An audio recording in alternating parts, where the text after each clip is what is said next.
Play by the rules. Welcome to Nightblog.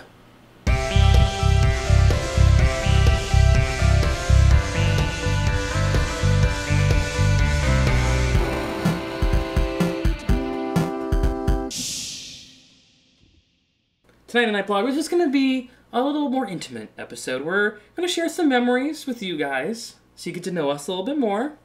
And hopefully you'll share some with us in the comment section. And we can just get to know each other as hosts, audience, blog. Another name for people who watch blog. Bloggies, bloggers. So greetings. Now, we want to talk a little bit about the games we used to play when we were younger. Now, we had far more sparse game releases back in the day, I would say. Back in our day, because we're so old. Back when you had to play on controllers, the internet wasn't a thing. And you had to call on the phone to play Age of Empires. Hello, internet! I want to play Command & Conquer. There's no one there. Why do you keep calling me? I'm trying to watch Matlock. I don't know what Counter-Strike is, but I'm busy. So we would play back in the day, and mainly it would be 4 people on the same console, sitting there playing local co-op. Well, once you got a Nintendo 64, because everything else is like 2. You had to wait. Yep. I didn't have older siblings. I mean, I was an only child, but I had cousins, and like, you can't play. And then I'd cry, and it was Christmas. I guess that's more of a solo game. Yeah.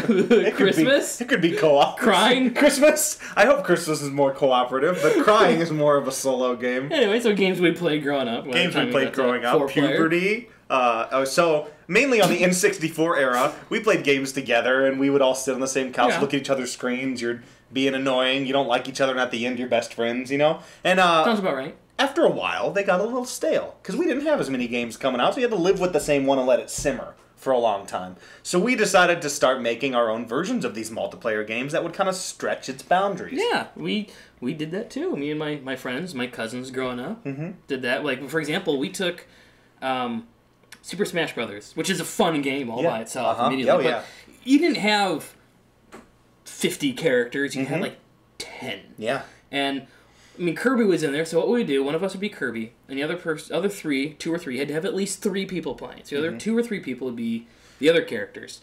And Kirby would just stand off the side sucking in air, and we'd call this game Mini-Me. And the first person would be sucked into Kirby would take his powers. He would now, like if that person was Fox McCloud, would help Fox McCloud beat the tired of other people until he was kicked off or lost the power, and then it'd start all over again. So it'd be constantly switching sides and trying to like then wrestle to get to Kirby. So your one friend would change allegiances a lot, so you're keeping the balance between the two. So you race to get Kirby, not try to stay away from Kirby, because you want Kirby on your side. Yeah. So you had to take some damage to do it, but it was fun. So you wanted Mini-Me. You wanted Mini-Me. Ooh. That's pretty good. I was an only child. So our game was GoldenEye.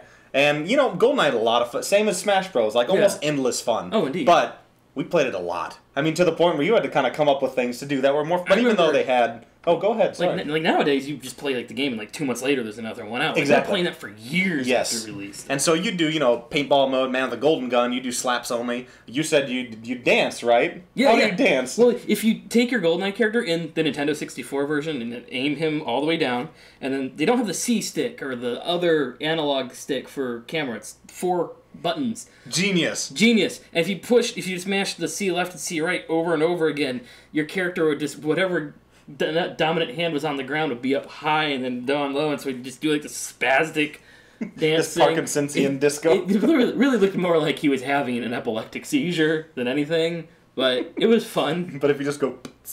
Yeah. It turns into a pretty cool dance. Well, if it was on a beat, but it just looks like the guy at the club that just doesn't know what he's doing. Yeah, we are. I don't go to clubs. I've never met you before, so you might. I might. We would do, so we'd have 3 people, one person would leave the room, we'd set up a ton of remote mines throughout a path. That would make it very difficult for someone to get through in facility. And then we'd have him come back in, and if he could navigate his way from the origin to the destination without exploding to death, then he did okay.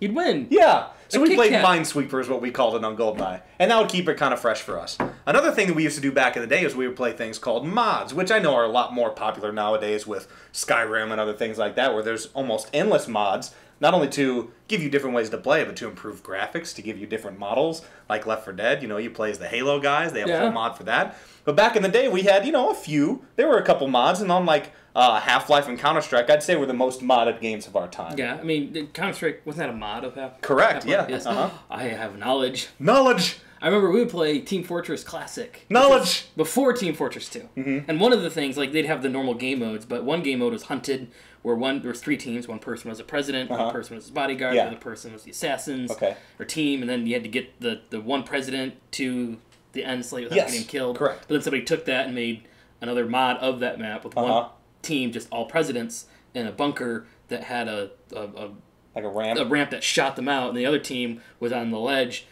sniping, and then it'd shoot the presidents up, and they'd have to try and get in like a skee ball point thing, and then the snipers are just sniping them out. There's no point. Nobody won or lost. It was just pure craziness. And every time you'd go up, it's like the and then and just explode. And I want to, you know, like sometimes we would do things on our own to mod. They get mod, I guess, if we just messed with the game's assets. We in Counter-Strike, you know how you'd go up to the hostages and you'd press a button and they would go, "Oh, thank you," or they say something real quiet, you know. Yeah. We changed all those voices to be like spastic people being like, "Save me!" and like ridiculous things like that. Where you go up and press it and it just scares the crap out of you because they're screaming, or one of them just like played disco music, so his mouth just like. I would have them give you your aunt's Christmas cookie recipe. Thank you. Okay, 2 cups of oatmeal. 2 cups of oatmeal. You do this, and like you're like, okay, you need to leave. Come on. But no, I gotta give you the cookie recipe. No, you gotta go. That's what I would do. Yeah. But man, so yeah, that's what we had to do back then. Yeah, but now, I mean, games are rolling off the shelves, man. Good times being a kid. I was this tall. From the table. From the table? Not the ground. So the mini-me thing is very close to your heart. It's story time. So it's time for our weekly ritual to send you off to bed. Is it a ritual? Ritual, routine, habit, vice. Vice. I'm gonna go with weekly vice. Weekly.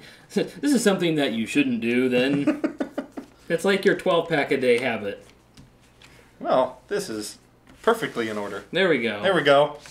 All right, mind if I start? Yeah, I would love for you to start, Vlad. Excellent. Please. So, once upon a time, there was a goat named Hank.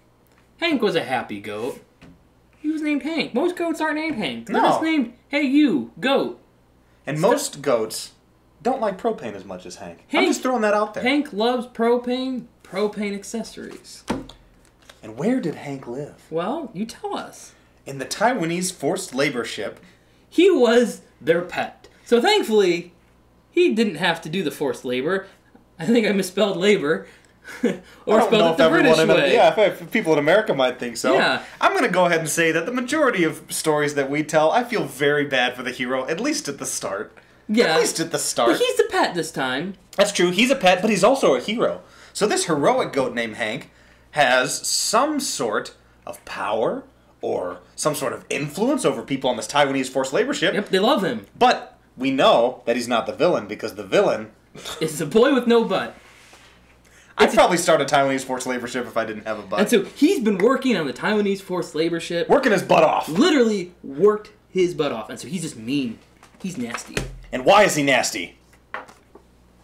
Because the city where the Taiwanese forced labor ship is docked is attacked by giant squirrels, and they're and the boy with no butt has trained these squirrels and grew them, and they're going after Hank because they're actually murderers and they're gonna eat Hank. But why?